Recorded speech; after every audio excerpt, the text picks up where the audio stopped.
Alright guys, we're back at this freezer from my last video, and we did find some issues.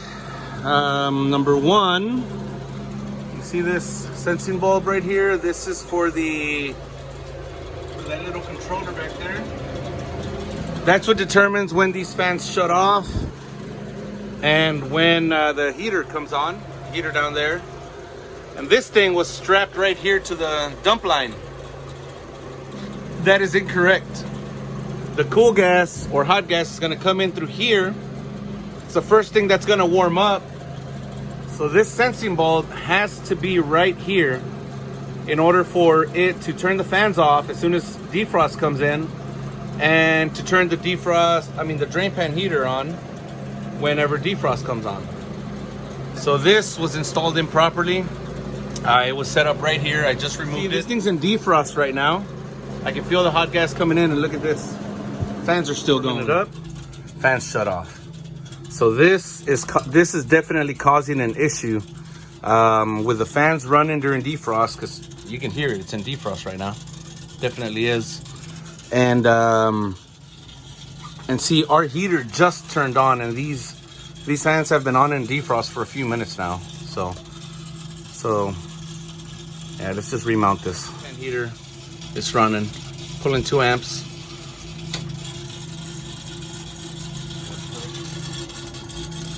It's this one over on this side. You can't really see that well, but this is the sensor right here for the controller, for the little Renko.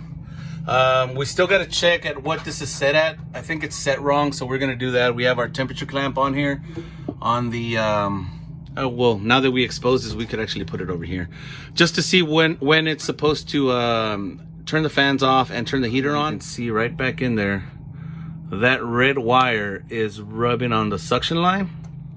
Look at that black wire as well. Those two are very dangerous right now.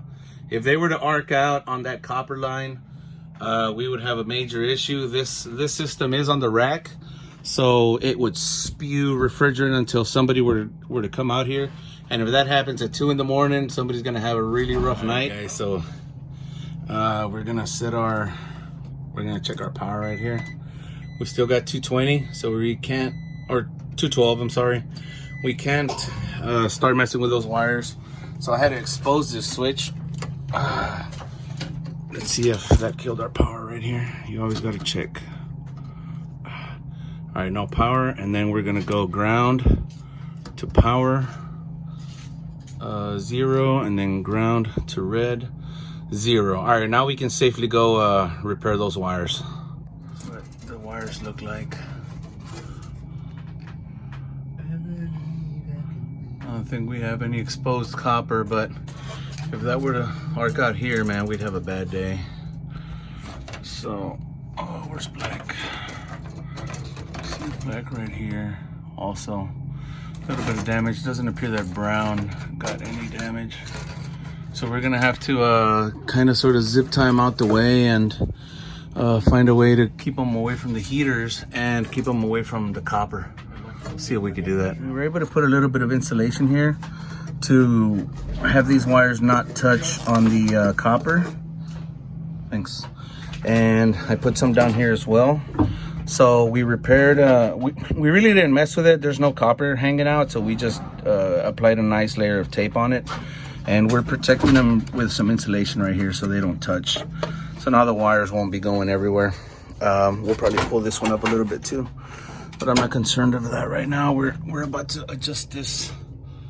I think it's set wrong. Let's see if I can try to get you back here.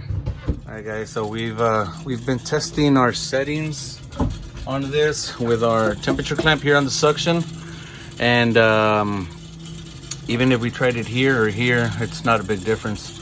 But this controller is messed up. It doesn't shut off the fans during defrost. I have to tap it in order for it to shut the fans off, and then during cool cycle we got a temperature on this thing of down to like -10, -20, and the fans still weren't coming on. We tapped it again and fans came on. So we're gonna go to the parts house and pick one of these up, and we're gonna have to replace it. All right, guys, so everything is closed today because it's New Year's Eve. Once again, we're at the store on a holiday. We're gonna have to use this A19 single pole double throw switch. So pretty much our common's gonna go here. Our fan delay is gonna go here, which it's gonna open at about, we're gonna set it for 20 degrees. So whenever that suction line gets to 35 degrees, we will energize the heater, and it will definitely stay on longer than it is now because that controller in there's messed up. So we don't want to open up a parts house just for a simple single pole double throw controller. And when we have one right here, it's just not a Ranco. This is a I believe it's a pen. Yeah, it's a pen. All right, the new pen controller is in.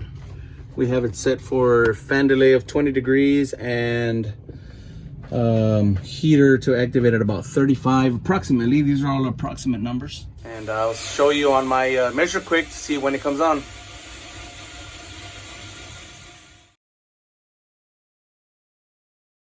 All right, boys, exactly 20 degrees. Fans kick on. It pre-chills the coil like it's supposed to. 20 degrees, fans kick on.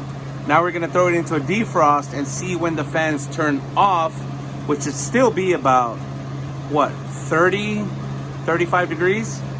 And then our heater should kick on. Because remember, that switch is only fans, heater, fans, heater.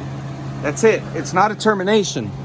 The termination sensor's right here. That's how we're gonna determine when the coil's done defrosting. So this is controlled by the E2. It's gonna shut off the cool gas solenoid, and it's gonna tell the E2 that we have defrosted the coil. This switch back here that we just installed, all it is fans on, heater on.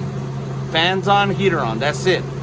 Now, this is weird. My clamp was reading about 50 to 60 degrees.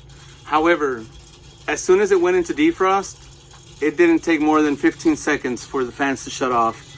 And we are definitely pulling amps on the heater. So we are good. Before, these fans would stay on for a few minutes. I'm talking about minutes. And the heater would not come on, maybe stay on for less than 5 minutes. Now, these fans are shutting off within 15 seconds of the unit going into defrost, and the heater's coming on. So now, this is gonna give us a better frost pattern, a better defrost pattern, because our fans are off. And number two, we can avoid freezing up from the pan up because now our pan heater's on. So this is a successful service call, guys. I'm so glad we came back today, especially to find those wires kind of rubbed out. This Ranco controller back here, bad, so we put a new pen controller, and it's right on the money, guys. Right on the money. With it, 15 seconds, these shut off. The fans come on at exactly 20 degrees. There's nothing else to say. Let's get out of here. Job done.